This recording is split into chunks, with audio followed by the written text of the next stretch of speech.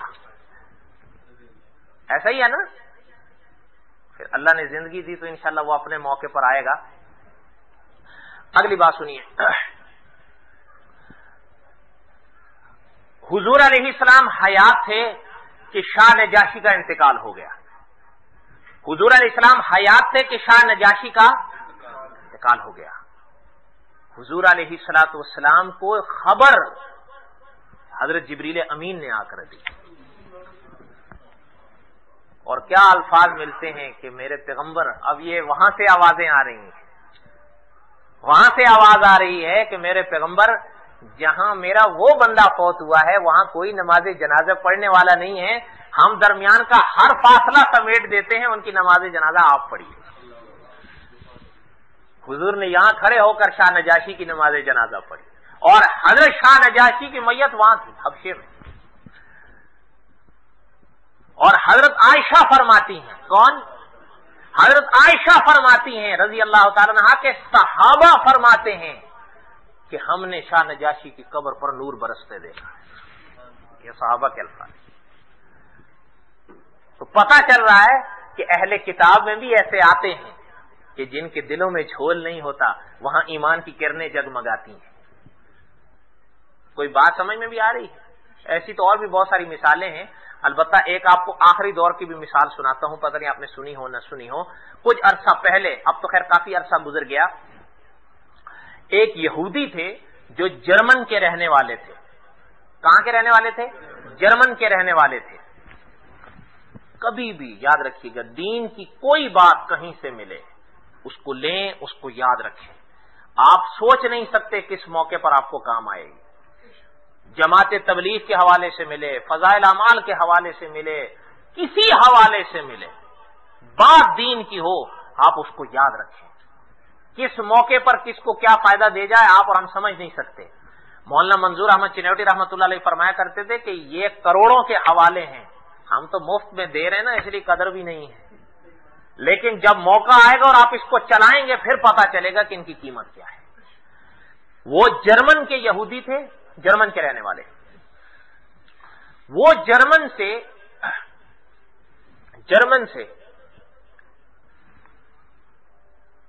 مصر آئے۔ کہاں آئے؟ مصر آئے، لیکن اس وقت اس دور کی اگر آپ تاریخ پڑھیں تو اردن، شام اور یہ مصر، یہ ریل کے ذریعے ایک سنگ تھے، ریل کے ذریعے، اور یہی ریل عرب میں بھی جاتی تھی، عرب میں بھی جاتی تھی۔ عرب کے ریل کا جو پلیٹ فارم تھا وہ تو بہرحال دوسری جنگ عظیم کی نظر ہو گیا، یہ تو ایک دوسری کہانی ہے۔ بہرحال وہ اس کام سے جب اس طرف آئے تو ریل کا سفر کیا انہوں نے اور مصر آئے۔ کہاں آئے؟ مصر آئے۔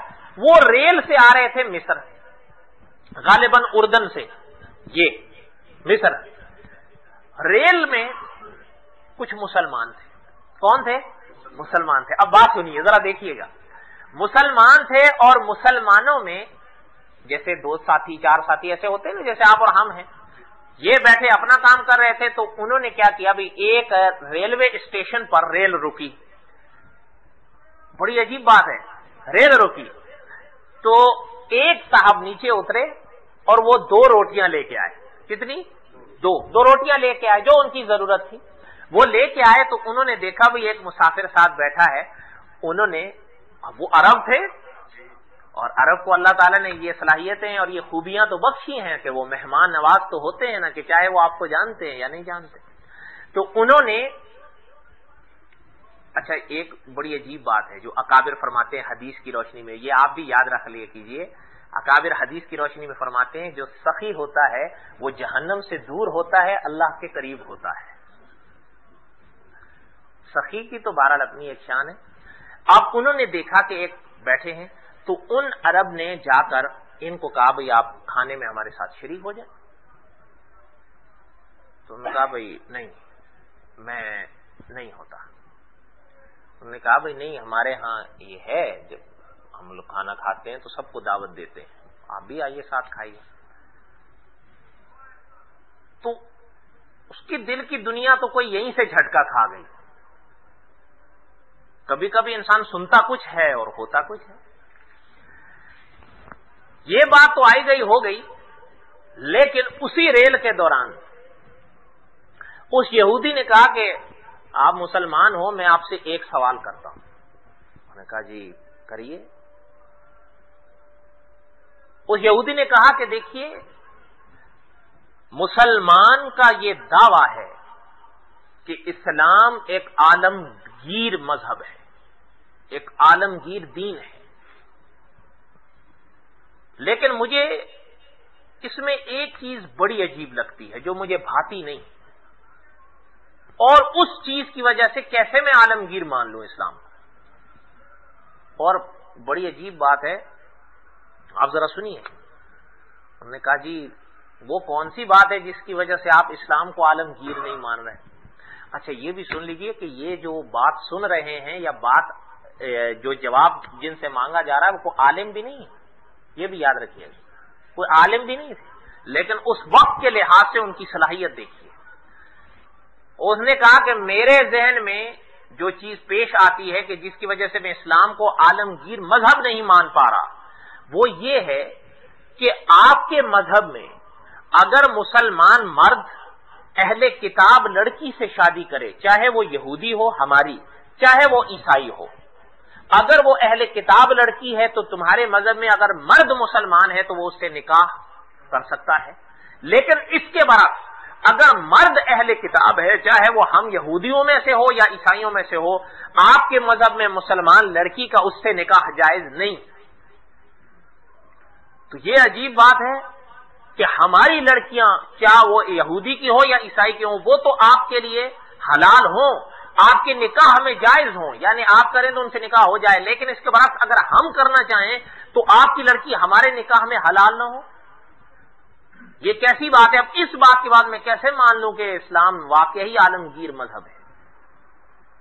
کوئی سوال سمجھ میں آیا؟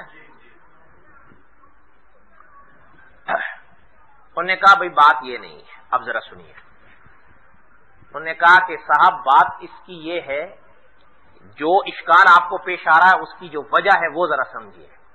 بات یہ ہے کہ ادھر مسلمان لڑکی ہے، ادھر اہل کتاب لڑکی ہے، ٹھیک ہے؟ سمجھ رہے ہیں بات؟ ادھر مسلمان لڑکی ہے، ادھر اہل کتاب لڑکی ہے۔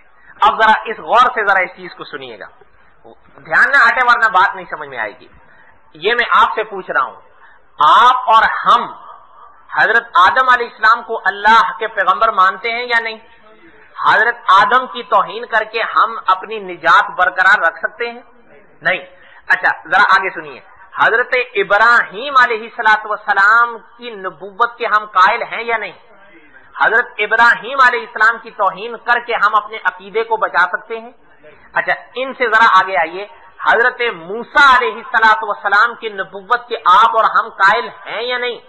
حضرت موسیٰ علیہ السلام کا انکار کر کے یا حضرت موسیٰ علیہ السلام کی توہین کر کے ہم اپنے عقیدے کو بچا سکیں گے؟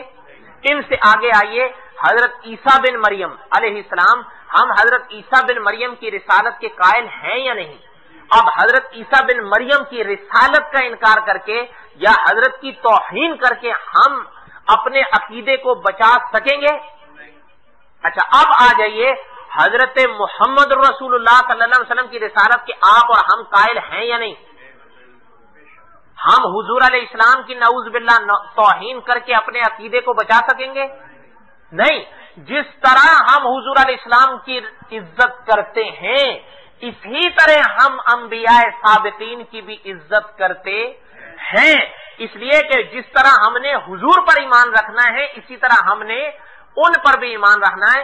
لا نفرق بین احد، ہم کسی ایک کو نہیں علیحدہ کر سکتے، ہم نے اپنے ایمان کے لیے سب کا اقرار ضروری کرنا ہے نا؟ اچھا اب اسی کے سنگ ذرا دوسری طرف، یہ تو مسلمان لڑکی کی بات ہوئی، اب اس طرف دیکھیے اہل کتاب لڑکی کی طرف۔ اہل کتاب جو لڑکی ہے میں اب زیادہ دور نہیں جاتا. اہل کتاب لڑکی اگر یہودی ہے تو وہ حضرت موسیٰ علیہ السلام کو مانتی ہے یا نہیں؟ مانتی ہے نا. حضرت موسیٰ علیہ السلام کی وہ توہین کرے گی اس کا کوئی امکان ہے نہیں. ٹھیک ہے. اچھا آگے سنیے، اب مختصر کرتے ہیں. وہی اہل کتاب جو یہودی لڑکی ہے، ٹھیک ہے، وہ حضرت موسیٰ کو تو مانتی ہے، حضرت محمد رسول اللہ کو مانتی ہے؟ آپ بتائیے مانتی ہے؟ نہیں مانتی نا. اچھا اسی کے سنگ اگر وہ لڑکی اہل کتاب ہے لیکن عیسائی ہے، وہ حضرت موسیٰ علیہ السلام کو مانتی ہے یا نہیں؟ مانتی ہے نا. حضرت عیسیٰ علیہ السلام کو مانتی ہے یا نہیں؟ مانتی ہے نا. اچھا حضرت محمد رسول اللہ کو مانتی ہے یا نہیں؟ یہ بات سمجھ میں آ گئی. اب یہ لڑکی کی مثال میں نے دی، اب انہی کی جگہ آپ لڑکے رکھ دو. انہی کی جگہ مسلمان لڑکا ہو تب بھی یہی عقیدہ ہوگا یا نہیں؟ اور کوئی یہودی لڑکا ہو اور یا عیسائی لڑکا ہو اس کے بھی یہی عقیدے ہوں گے یا نہیں؟ ہے نا.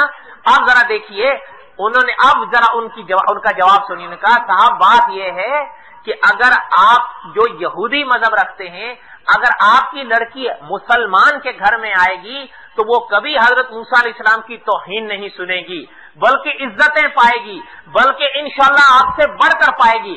آپ تو حضرت موسیٰ کی باری آئے گی تو کہیں گے موسیٰ، لیکن جب ہم نام لیں گے تو پہلے حضرت کہیں گے، پھر موسیٰ کہیں گے، پھر علیہ السلام کہیں گے. اور اگر آپ کی جگہ کوئی لڑکی عیسائی ہو اور وہ ہمارے گھر میں آئے تو وہ حضرت عیسیٰ کی کوئی توہین ہمارے ہاں نہیں دیکھے گی، بلکہ وہ یہ دیکھے گی کہ خود تو وہ نام لیں گے تو وہ کہیں گے جیزس، لیکن جب ہم نام لیں گے تو پہلے کہیں گے حضرت، پھر کہیں گے مسیح، پھر کہیں گے علیہ السلام. پہلے بھی ادب، آخر میں بھی ادب، درمیان میں نام آئے گا. حضرت مریم کی باری آئے گی تو توہین کا ذرا نہیں آنے دیں گے، بلکہ پہلے کہیں گے حضرت، پھر کہیں گے مریم، پھر کہیں گے علیہ السلام. پہلے بھی ادب، آخر میں بھی ادب، اور درمیان میں نام آئے گا تاکہ کہیں بے ادبی کا جھول نہ آنے پائے. تو وہ آ کر یہ چیز محسوس کرے گی تو انشاءاللہ اس کا دل باغ ضرور ہوگا، کسی طور پر وہ گرے گی نہیں کہ یہ کیا ہو گیا. لیکن اس کے بعد اگر مسلمان لڑکی تمہارے ہاں چلے جائے تو تم اپنے والوں کو موسیٰ اور جیزس کہتے ہو، تو وہ جن کو مان رہے ہو ان کو تم موسیٰ اور جیزس کہو، تو جن کو تو تم مانتے ہی نہیں ان کو تم کب عزت کے نام کے ساتھ بلانا شروع کرو گے؟ تو وہ ہر صبح ہر شام کو اکثر اوقات جہاں ان پیغمبروں کی توہین دیکھنے کا احتمال ہے جن کو تم مانتے ہو، اپنے پیغمبر کی توہین صبح شام دیکھے گی، اس کا یقین ہے. اس لیے گھر کی نیف ہی نہیں قائم ہو پائے گی. اس لیے اسلام نے پہلے ہی منع کر دیا کہ اس جھول میں اترنے کے بجائے وہ صورت اختیار کرو، کیونکہ یہ صورت رہے گی تو دونوں میاں بیوی میں نبھا کا امکان کیا یقین پیدا ہونے کے چانسز ہیں. لیکن اگر اس کے برعکس دوسری صورت ہو تو نبھا کا نہیں تباہ ہونے کے امکانات ہیں. آپ بات سمجھ میں آئی؟ اب بات سمجھ میں آئی؟ انہوں نے کہا لا الہ الا اللہ محمد رسول اللہ. جو یہودی تھے انہوں نے کہا لا الہ الا اللہ محمد رسول اللہ، بات ہی ختم ہوگی. ذالک فضل اللہ یؤتیہ من یشاء انک لا تہدی من احببت ولکن اللہ یہدی من یشاء. آگے سنیے، جب وہ اپنے ہاں رہے، پڑھا سمجھا، دین اسلام کو پڑھا، مسلمان ہوئے، اپنا پہلا نام بدل کر انہوں نے اپنا نام رکھا تھا محمد اسد. پڑھیے تاریخ میں. اور انہوں نے ایک کتاب لکھی تھی روڈ ٹو مکہ.